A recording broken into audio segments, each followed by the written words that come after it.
A paz do Senhor Jesus, meus amados, primeiro dia de oração, estamos na campanha 40 dias de oração e 21 dias de jejum. Eu quero deixar aqui alguns versículos, falar algo, porquê desse propósito que a gente está clamando. A Bíblia ensina, né, a gente orar. A gente tem Isaías, tem Jeremias, tem Ezequiel e tem o próprio Senhor Jesus que manda a gente buscar Ele, né, em todo o tempo. E eu quero deixar aqui um versículo aqui para você, para mim. Diz assim, Jeremias 17, versículo 7 e 8. Felizes os que confiam no Senhor, são como árvores plantadas às margens de um rio, cujas raízes alcançam águas profundas. Tais árvores não são afetadas pelo calor, nem se preocupam com longos meses de seca. Suas folhas permanecem verdes e produzem frutos deliciosos. Então, quanto mais nós se aproximamos de Deus, mais nós temos vitória, mais nós somos fortalecidos. Uma árvore que não tem a água, que não tem da onde tirar a água, ela seca e ela morre. Da mesma maneira somos nós. Então o fato de nós estarmos orando é porque nós confiamos em Deus, nós entregamos a nossa vida a Ele, nós descansamos nele e é por isso que nós estamos nesse propósito de oração. Hoje é o primeiro dia e tenho certeza que certamente Deus irá manifestar a glória dele em nosso favor, né? Mas por que orar? Porque, irmão, tudo é para Ele. A gente tem que se aproximar dele, a gente andando com ele. Eu estava aqui agora há pouco falando com os adolescentes que quanto mais perto eu estiver de Deus, mais longe eu estou do pecado. E isso é o que nós devemos seguir a cada dia. Então tudo começa com Deus. Em Colossenses capítulo 1, versículo 16, diz assim: pois tudo, absolutamente tudo nos céus e na terra, visível e invisível, todas as coisas começaram nele e nele encontram o seu propósito.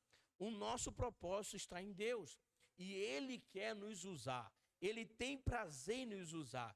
Então, como eu quero dar fruto, né? Como a Bíblia fala lá em João, que os discípulos de Jesus são aqueles que dão fruto e o fruto permanece, né? E Jesus fala que aquele que dá fruto vai pedir tudo a ele, vai pedir ao Pai por ele e vai ser tudo concedido. Então, se você está precisando de uma porta de emprego, se você está precisando de um milagre, se você está precisando de algo, meu irmão, você precisa dar fruto, você precisa multiplicar. Eu preciso multiplicar, eu preciso ganhar almas, eu preciso, assim como alguém foi usado pelo Senhor, eu fui alcançado pelo Espírito Santo, assim também o Senhor quer me usar, quer te usar.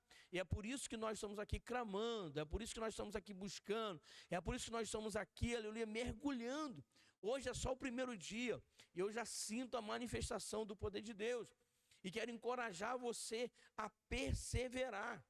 Como a Bíblia fala em 1 Coríntios capítulo 15, versículo 58, sede firmes e constantes, sempre abundantes, sabendo que o vosso trabalho não é vão no Senhor.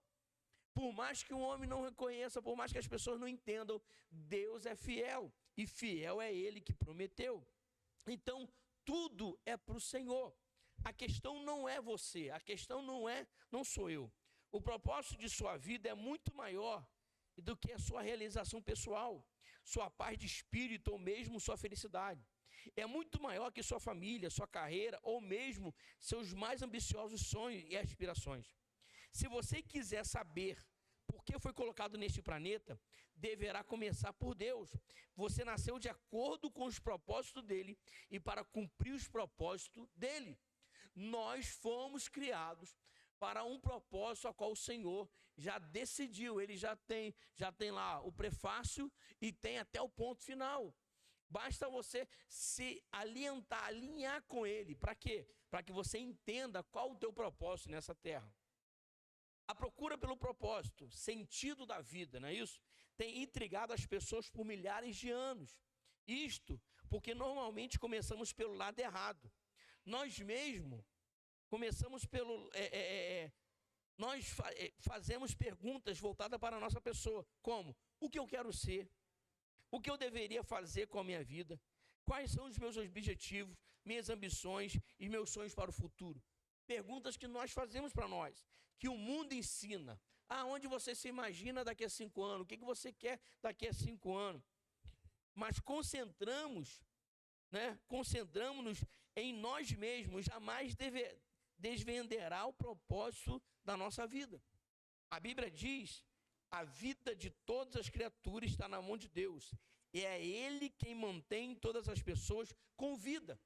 Meu irmão, não que você não pode planejar a tua vida, não que você não pode organizar a tua vida, não que você não possa fazer seus planos, mas a própria palavra diz que quem dá a última palavra é o Senhor. A própria palavra diz, né, que assim, eu vou trabalhar amanhã, eu vou viajar. A Bíblia nos ensina, se o Senhor permitir, se o Senhor quiser, eu vou viajar amanhã, eu vou me encontrar com fulano amanhã, eu vou passear amanhã. Se o Senhor quiser, se o Senhor permitir. Apóstolo, então nós não somos dono, irmãos. Aquele que entregou a sua vida ao Senhor, ele não vive mais ele. A gente não fala isso? Não vivo mais eu, mas Cristo vive em mim. Nós não nos mandamos mais. Nós fazemos aquilo que o Espírito Santo de Deus nos ordena. Amém? Ao contrário do que dizem muitos livros famosos, filmes e seminários, você não irá descobrir o significado de sua vida olhando para dentro de si. É provável que você já tenha tentado isso. Você não criou a si mesmo. Logo, não há jeito de dizer a si mesmo para que foi criado. Se eu lhe entregar uma invenção desconhecida, você não terá como saber a sua serventia, nem a sua própria invenção. Nem a sua própria invenção terá capacidade de lhe dizer. Somente o criador ou manual de fabricante poderá mostrar sua utilidade. Realmente, quando você vai comprar um carro, né, a pessoa vai, atendente lá, né, tem um setor lá que quando vai entregar o carro, ela te ensina todos, isso aqui faz isso, faz aquilo, esse botão aqui é para isso, esse botão aqui é para aquilo, e você vai aprendendo. Quando você compra uma televisão, quando você compra uma geladeira, quando você compra qualquer coisa, eletrodoméstico, você tem um manual para você aprender a lidar. Por quê? Aquela pessoa que criou, ela sabe como funciona. Então ela cria um manual explicando. Assim também eu e você somos criatura de Deus. Então como que nós vamos aprender como que essa máquina aqui, que é você, essa máquina que sou eu, funciona? Através das Escrituras, através da palavra do Senhor. E é por isso que nós estamos clamando. É por isso que nós estamos buscando. É por isso que eu estou aqui falando para você entender. Não é sobre você, é sobre Deus. É sobre o Senhor, é sobre buscar Ele para entender o propósito. É buscar Ele para ter revelação daquilo que Ele quer fazer através de nós nesse mundo, nesse planeta. Certa vez, perdi-me nas montanhas. Quando parei para perguntar como chegar ao acampamento, disseram-me: não há como você chegar saindo diretamente daqui. Você deve ir para o outro lado da montanha. Da mesma forma, você não poderá chegar ao propósito. Da mesma forma, você não poderá chegar ao propósito da sua vida concentrando em si mesmo. Você deve começar com Deus, seu Criador. Você só existe, né? Nós só existimos, né? Porque Deus deseja que você exista. Você foi feito por Deus e para Deus. E enquanto não compreender isso, a vida jamais terá sentido. É somente em Deus que descobrimos nossa origem, nossa identidade, o que significamos, nosso propósito, nossa importância, nosso destino. Todos os outros caminhos levam a um beco sem saída. Mas Jesus é o caminho, a verdade e a vida. É Ele que nos aproxima do Pai. É Ele que nos aproxima do Senhor. Então, se você quer andar por caminhos que não seja o caminho do Pai, vai entrar por um beco sem saída. Muitas pessoas tentam usar Deus para a sua autorrealização, mas isso é contrário à natureza, está fadado ao fracasso. Você foi feito por Deus e não o contrário. Viver é deixar Deus usá-lo para o seu propósito, seus propósitos, e não você usar Deus para o que deseja. A Bíblia diz: a obsessão consigo mesmo desses assuntos leva a uma situação sem solução. A atenção para com Deus nos leva a uma vida livre e abundante. Então, é em Cristo, é em Deus que você vai ter uma vida livre e abundante. Já li livros que sugerem forma de descobrir o propósito da minha vida, tenho certeza que você, da sua vida. Todos poderiam ter classificados como livros de autoajuda, pois abordam o assunto a partir de um ponto de vista egocêntrico. Livros de autoajuda, até mesmo os cristãos normalmente, propõem as mesmas etapas previsíveis para achar o propósito para a sua vida. Dê importância aos seus sonhos, defina claramente seus valores, estabeleça algumas metas, defina o que você é bom, aspire grandes objetivos, vá à luta, seja disciplinado, acredite em si mesmo, envolva outras pessoas, não desista jamais. Aqui ninguém está falando que isso não é bom. Aqui ninguém está falando que isso não pode. Sendo que isso tudo aqui tem que ser direcionado pelo Espírito. É lógico que essas recomendações frequentemente levam a grande êxito. Pode-se, em geral, ser bem sucedido ao buscar uma meta. Beleza, organização, né? Se houver concentração para o fim proposto, mas ser bem sucedido e cumprir o propósito para a sua vida, são coisas absolutamente distintas. Você poderia alcançar seus objetivos pessoais, tornando-se um sucesso pelos padrões do mundo, e ainda assim falhar em alcançar os propósitos para os quais Deus os criou. Você precisa de mais do que conselhos de livro de autoajuda. Você precisa, saber de quê? Da Bíblia. Você precisa de quê? De ouvir a palavra de quem? De Deus. A Bíblia diz, autoajuda não é absolutamente uma ajuda. Sacrificar-se é a minha forma de você achar a si mesmo, seu verdadeiro eu. Este não é um livro de autoajuda. Não ensina a achar a carreira correta, a realizar seus sonhos ou a planejar sua vida. Não ensina a encaixar mais atividade em uma agenda lotada. Na verdade, ele ensinará a fazer menos na vida e ao se concentrar no que mais importa. Ele o ajudará a se tornar o que Deus pretendia fazer de você ao criá-lo. A Bíblia vai totalmente contra. A Bíblia fala para a gente viver na dependência de Deus. Não é viver de qualquer maneira, não ter uma vida organizada. Não é isso. Não é isso. Mas é você viver na direção de Deus. E qual o grande mandamento? A grande comissão? Qual o objetivo da gente estar orando? Qual o objetivo daqui? De se aproximar de Deus, porque se aproximando de Deus, vou repetir, eu estou mais longe do pecado. E mais perto de Deus eu aprendo com Ele. E com isso eu consigo transmitir para as pessoas, aleluia, o agir dEle, o transformar dEle. Aí as pessoas que se frustram buscando em autoajuda, em coach, eu não sou nada contra coach, porque às vezes você, para organizar a tua empresa, ter uma organização, você precisa dessas estratégias. Mas para ter uma vida realizada, feliz, que dinheiro pode te ajudar em muita coisa, mas não traz a felicidade completa. Eu até gosto de brincar aqui, que dinheiro não traz felicidade, mas a falta dele dá uma tristeza. Mas, aleluia, isso não pode ser prioridade. Prioridade tem que ser o que o Senhor quer. Porque Deus, Ele vai cuidar de você e não vai deixar faltar nada para você. Jesus mandou os discípulos, quando mandou de 2 em 2, falou assim, não leve nada. É o que Deus está falando, olha, eu cuido, o Pai cuida. Se tiver de multiplicar, Ele vai multiplicar. Se tiver de fazer o peixe sair com a moeda, Ele vai fazer. Basta você obedecer, basta eu obedecer. Então, como descobrir o propósito para qual você foi criado? Como descobrir o propósito no qual você foi criado, eu fui criado? Você só tem 2 opções. A primeira é a especulação. Essa é a opção escolhida pela maioria das pessoas.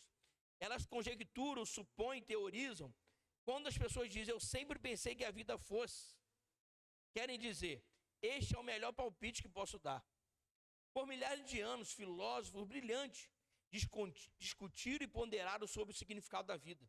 A filosofia é um tema importante e tem a sua utilidade. Mas quando se trata de determinar o propósito da vida, mesmo os mais sábios dos filósofos estão apenas supondo. O Dr. Igor Morehead, professor de filosofia, escreveu certa vez para 250 dos mais conhecidos filósofos, cientistas e intelectuais do mundo, perguntando qual o significado da vida. Ele então publicou suas respostas em um livro. Alguns deram seus melhores palpites, alguns admitiram ter apenas inventado um propósito para a vida e outros foram honestos o bastante para dizer que não tinha a menor ideia. Na verdade, vários intelectuais de renome pediram ao professor Mohammed que respondesse, caso descobrisse o propósito da vida. Felizmente, há uma alternativa à especulação sobre o significado e propósito da vida. Trata-se da revelação. Podemos nos voltar para o que Deus revelou sobre a vida em sua palavra. O modo mais fácil de descobrir o propósito de uma invenção é perguntando ao inventor. Descobrir o propósito de sua vida funciona da mesma forma. Pergunte a Deus. Eu estou falando isso tudo aqui, dando vários exemplos, vários argumentos, para falar simplesmente para você, busque a direção em Deus. Porque todas as vezes que eu e você fazemos algo sem a direção de Deus, quebramos a cara. Literalmente essa é a palavra, quebramos a cara. Eu tenho batido nessa tecla, Josué, enquanto ele fez tudo consultando a Deus, ele foi vitorioso.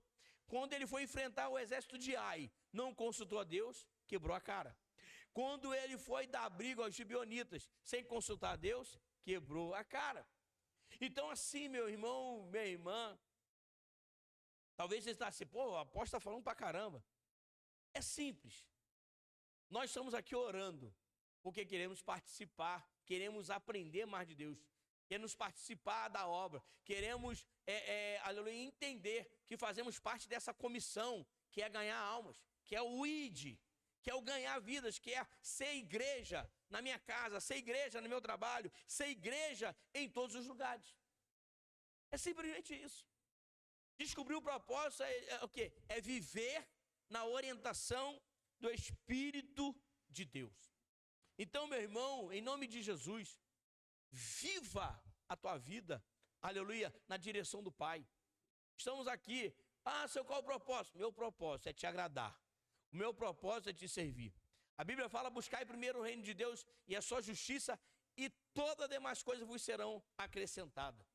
Então, eu não quero nem mais ler nada, eu quero falar para você, entrega tua vida ao Senhor.